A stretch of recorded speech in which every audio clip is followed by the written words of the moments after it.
Ready. বিসমিল্লাহির রহমানির রহিম। আমরা আছি এখন ব্রাহ্মণবাড়িয়া জেলার বিজয়নগর উপজেলার আউলিয়া বাজারে সন্ধ্যায় পিঠার উৎসবে বন্ধুরত অনেকে পিঠা উৎসবে আছি। এটা আমার এলাকা এবং এই এলাকাতে আমরা সময়ের সুযোগ পেলে শীতকালীন ছুটিতে এখন আসলাম। ভাই আপনার নাম কি? আয়ুব আলী ভাই, আপনার ব্যবসা বাণিজ্য কিরকম হয়? আলহামদুলিল্লাহ ভালো।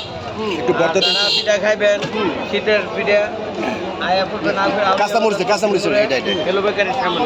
হেলু বেকারির সামনে। আচ্ছা ঠিক আছে, তাহলে একটা দাওয়াত নেন আউলিয়া বাজার হেলু বেকারির সামনে।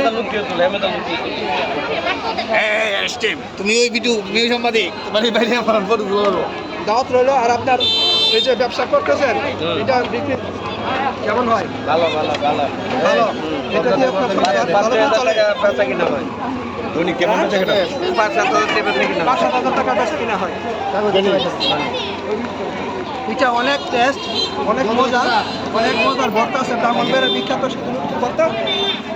আপনারা আসবেন, দাওয়াত রইল ইনশাআল্লাহ। ঠিক আছে, ইউজ করে দাও।